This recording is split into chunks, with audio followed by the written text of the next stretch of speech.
Yo les amis, j'espère que vous allez tous très bien. Très content de vous retrouver pour cette nouvelle vidéo.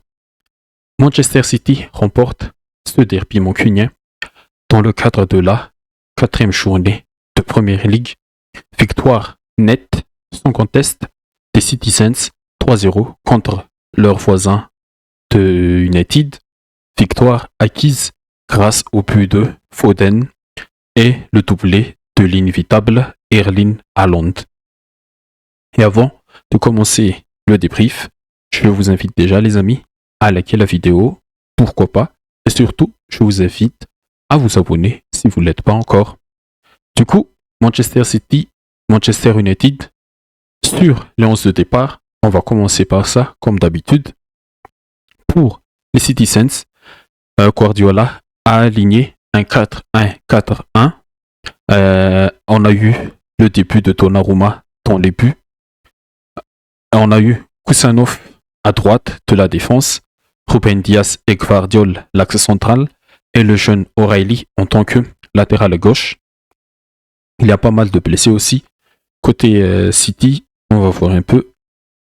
Il y a John Stones, Bettinelli, Kovacic, et surtout le latéral recrue Aït-Nouri, Marmouche et un autre recrue Cherki. Tous des blessés, et même avant le match, en conférence de presse, Guardiola, il a souligné que il n'a que 16 joueurs disponibles en ce moment, mais il n'a pas 23, 26 dans son effectif.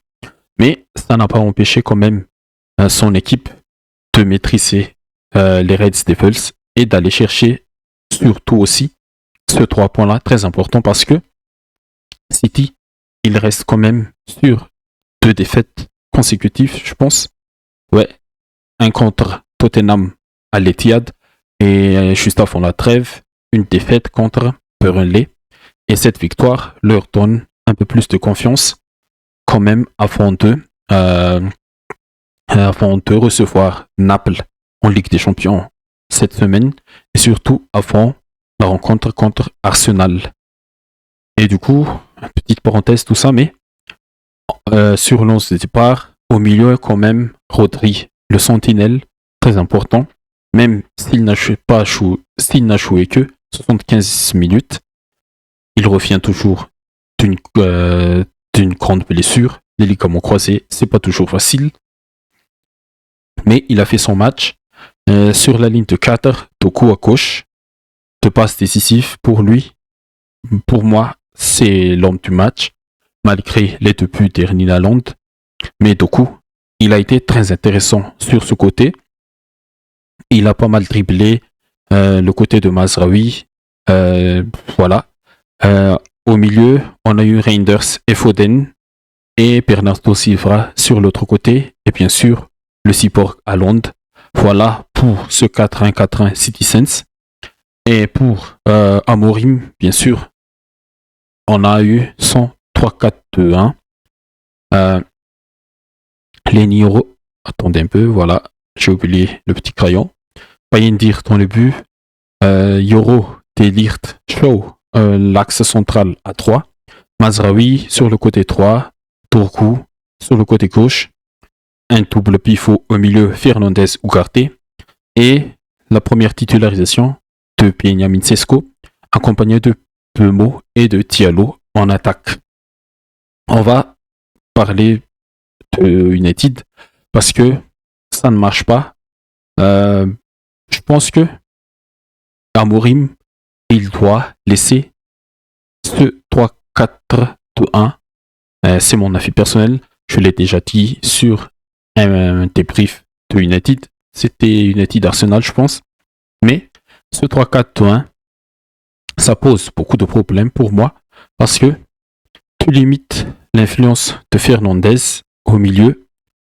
Fernandez, c'est un profil de milieu qui doit jouer un peu plus haut, entre les lignes comme ça, entre les lignes adverses. Un milieu qui doit être proche de son attaquant.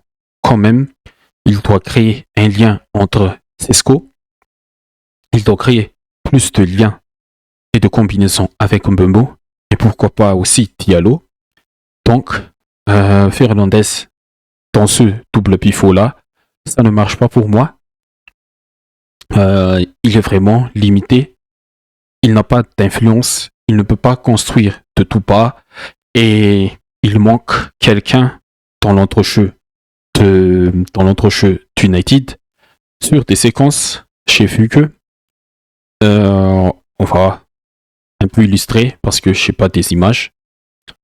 Sesco, bien sûr, et c'est Mbembo et Diallo qui essaient d'être le lien entre ce milieu-là, entre Ugarte, Fernandez et les deux pistons qui montent petit à petit quand United a la possibilité d'attaquer, mais tu dois avoir quand même un autre cas là pour être vraiment la liaison entre la défense, le milieu et les attaquants que tu as. Du coup, pour moi, si United veut vraiment évoluer cette saison, veut vraiment créer un collectif qui est performant, je pense que Amorim, il doit changer sa manière de jouer, son dispositif tactique. Pourquoi pas passer à un 4-2-3-1? Je sais pas, c'est une option. Un 4-2-3-1 avec Fernandez derrière Chesco, ça pourrait marcher. Bembo sur le côté. Et pourquoi pas un Diallo ou un Dourkou sur le côté gauche. Par contre, Dourkou, je l'ai trouvé intéressant sur sa percussion offensive et sur ses duels aussi. Il a quand même bien tenu Bernardo. Mais c'est sur le geste décisif, le dernier geste, que Dourkou manque encore un peu d'efficacité. Ces centres-là, il n'est pas dangereux. Il doit centrer un peu plus fort entre la défense, les deux défenseurs adverses et le gardien pour amener plus de danger. Et voilà, le 3-4-2-1 pour moi, c'est pas la solution pour United. Et Sesco, invisible, totalement invisible. Est-ce qu'il a même frappé ou plus? On va voir un peu. Tir. Voilà. On a quand même eu 13 tirs au total, mais Sesco, il a eu quand même un tir, mais c'est pas beaucoup. C'est pas beaucoup pour un attaquant de son profil. Il était invisible, complètement invisible. Il n'a pas apporté plus de danger à la défense de City. Pas comme à Londres, on va parler après. Mais je pense que si, je le dis toujours, si United veut évoluer, il va falloir trouver une autre approche tactique, un autre dispositif. Oui, on est déjà en plein dans la saison. C'est pas le moment de essayer d'autres choses, mais je pense que c'est encore le moment. On est encore au mois de septembre, c'est le début de saison. Il y a encore le temps d'ajuster quelque chose parce que quand même tu as Kopi Mainu au milieu, un duo Mainu-Ugarte, ça peut pour moi apporter plus de puissance, plus de percussion, plus de capacité athlétique, physique dans ton milieu. Et ça peut aussi libérer Fernandez dans sa tâche défensive, un peu libérée. Et surtout que Fernandez, tu dois l'avoir dans cette zone-là, dans le dernier tiers adverse. Voilà. Tu passes un défense à 4. Tu as Delirte et Yoro. Tu peux faire jouer Luke Shaw, je l'ai déjà dit. Luke Shaw à gauche et Mazraoui à droite. Mainu dans le double pivot. Diallo, je pense que c'est un doublure de Mbembo. Tu peux jouer avec Dourkou sur le côté gauche. United, ils sont quand même pas mal de joueurs, je pense. Non, il y a encore Talot qui est blessé, Cunha aussi. Mais je pense que il faudra changer ce 3-4-1 pour moi parce que l'équipe, ils ne sont pas complètement à la ramasse. Ils sont de la qualité, mais ils ne trouvent pas encore leur repère entre ces joueurs-là. Et puis, bon, Sixé, l'entrée, comme Cesco, ça n'a pas marché. Maguire, qui est fautif sur le troisième but d'Haaland. C'est difficile.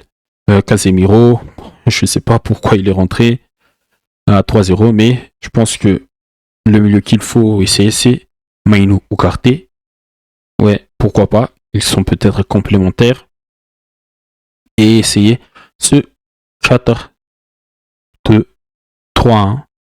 Et en plus, voilà, et essayer ce 4-2-3-1 pour United. Bon, pour Manchester City maintenant, on va en parler quand même des victorieux de ce soir, des gagnants. 4-1-4-1. Est-ce la bonne option? Oui et non. Oui, parce que tu as le retour de Rodri qui amène vraiment cette sérénité entre la défense et ce milieu-là, malgré que en deuxième mi-temps quand même, United, ils sont rentrés avec plus de caractère, ils ont bien entamé cette deuxième mi-temps, mais il manquait d'efficacité, il manquait d'efficacité, d'un peu plus de méchanceté devant les buts. Par contre, City, il s'était vraiment létal, décisif dans les bons moments, à l'image de Jeremy Doku, qui a complètement, on va dire, détruit ce côté droit-là, Mazraoui, Yoro, des fois Mbemo, qui va aider ce côté droit, Doku qui réalise deux passes T, un pour Foden pour l'ouverture du score, l'autre pour Haaland, une passe vraiment déliée avec l'appel d'attaquant et la magnifique finition d'Haaland. Doku, Haaland pour moi, c'était top. Reinders aussi, il commence petit à petit à prendre sa marque et je pense qu'il amènera aussi plus de verticalité dans ce milieu de City là, parce qu'avec le retour de Rodri, bien sûr, tu auras plus de liberté d'aller se projeter dans la surface adverse, tout comme Phil Foden, il a fait son match, pas du tout, pas vraiment dangereux, mais il a marqué son but. Il était un peu le milieu reculé pour être le premier rampe de lancement du jeu de Manchester City. Voilà. Et Bernardo Silva, je pense que c'est le moment pour lui d'être un tout petit peu en bas du retard. Il faut laisser un peu de place pour les jeunes, je pense. Parce que là, vraiment, physiquement, je pense qu'il est un peu il est un peu à la limite, voilà. Mais globalement, face à cette équipe mancunienne d'United, toujours malade, City quand même, ils ont maîtrisé la rencontre. Ils ont terminé, on va voir un peu. Bon, ils ont terminé qu'avec 45% du ballon, mais ils ont été plus décisifs que leur adversaire. 13 tirs, dont 6 cadrés, 4 occasions de but créées, dont les 3, je pense, 2,5 DG sont quand même créés plus que United, malgré aussi qu'United a terminé avec 12 buts, pas 12 buts, désolé, mais 12 tirs. Mais City, s'ils continuent sur cette lancée-là, ils peuvent être l'équipe qui est dur à battre, pas facile à bouger, voilà. Et Kusanov sur le côté droit, c'était solide. Diaz et Gvardiol aussi. Et Aurélie, très intéressant dans cette position de latéral droit gauche. Et on a vu aussi que City, des fois, quand ils ont le ballon, les deux ailiers, ils collent bien la ligne. Foden et Reinders dans le demi-espace. On va un peu... Voilà. On va un peu dessiner le système. Et où garder? Voilà. Francesco Mbemo, Diallo, voilà. Et on a eu Mazraoui et Nino, voilà. Haaland, Foden dans le demi-espace, bien sûr. Et bien sûr, il y avait O'Reilly et Kusanov qui s'intercalaient, qui s'initiaient un peu aux côtés de Rodri quand ils ont eu le ballon. Mais on a bien vu quand même la ligne de 4 très, très, très solide et très compacte, très disciplinée. Quand O'Reilly, il s'intercalait vraiment aux côtés de Rodri, on formait un système à 3 comme ça, avec Diaz, Kusanov et Guardiol. Et c'était quand Kusanov qui rentrait au milieu pour amener plus de densité dans cet milieu-là. Parce que, bien sûr, il y a Reinders et Foden qui se projetaient un peu plus. C'était O'Reilly qui était un peu en rétention. Et ce mouvement-là, je l'ai trouvé plutôt intéressant. Certes, c'est un mouvement classique à la Guardiola, mais je trouve toujours que ça amène un peu plus de profondeur tactique dans cette équipe. Et à la fin, Rodri il est sorti, remplacé par Nico Gonzalez. Nico, il n'a pas fait une bonne rentrée, je pense. Mais ils sont déjà menés 3-0 au score.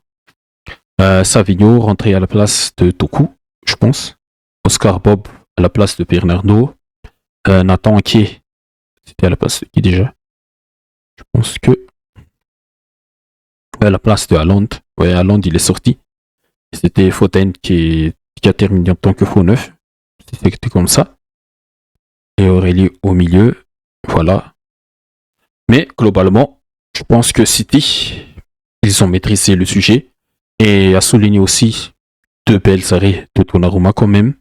Surtout en deuxième mi-temps, sur cette reprise de Mbemo, il a bien claqué la balle avec sa main. Un arrêt qui fait du bien pour le champion d'Europe en titre, mais avec le PSG. Mais voilà, City, ils ont maîtrisé. Ils n'ont pas été ultra dominants.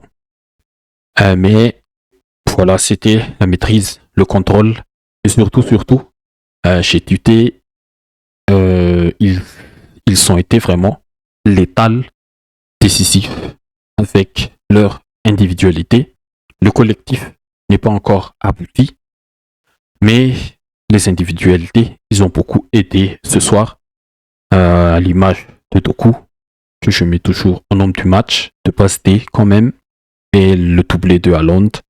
Haaland, qui était l'initiateur du pressing Citizens, voilà. Et avec cette envie-là, s'il retrouve petit à petit cette envie-là, l'envie de presser, l'envie de dominer, l'envie de jouer avec le ballon, je pense que City, c'est l'équipe qui va être difficile à battre cette saison. Et bien sûr, quand tous les autres joueurs là reviendront de leurs blessures, ils auront plus de profondeur sur le banc. Voilà. Ok les amis, c'est tout pour ce match. Manchester City United. Bon, j'ai vu aussi Burnley Liverpool avant celui-ci, mais c'était vraiment ennuyeux pour moi. Burnley qui a mis le bus pendant tout le long de la rencontre. Ugochukwu qui aurait dû être déjà expulsé en première mi-temps sur ce vilain tacle sur McAllister, mais il a reçu son deuxième carton jaune en toute fin de rencontre. Et la main de, c'était qui déjà? La main de Hannibal Mejbri, une main très, on va dire comment, une main évitable, voilà. Il n'aurait pas dû tourner son corps sur ce centre de Frimpong, mais voilà, Liverpool s'en sort quand même. Penalty de Salah, c'est son premier but, je pense. Non, c'est son deuxième but cette saison en championnat. penalty de Salah en toute fin, qui sauve encore une nouvelle fois ce Liverpool-là. Attention, attention, le mercato, il est XXL, mais il faudra travailler un peu plus rapidement pour faire fonctionner ce collectif. Arne Slot, pas beaucoup de boulot, mais quand même 4 victoires en 4 matchs. Tu prends déjà 3 points devant Arsenal, devant Tottenham, et pour le Mouf qui se place à la 4e place avec 3 victoires, ça aussi, c'est petite surprise de ce début de saison.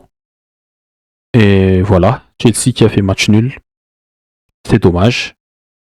Mais voilà, voilà les amis, pour ce week-end de Première Ligue, il y a quand même pas mal de matchs, mais le match le plus attendu, c'était ce derby. Et je vous retrouve peut-être tout à l'heure pour débriefer mon Barça qui va jouer contre Valence. Ce ne sera pas facile, mais j'espère qu'on va gagner avec notre manière. Et je vous dis à la prochaine. N'oubliez pas de vous abonner surtout pour soutenir le travail de la chaîne. À la prochaine. Bye bye.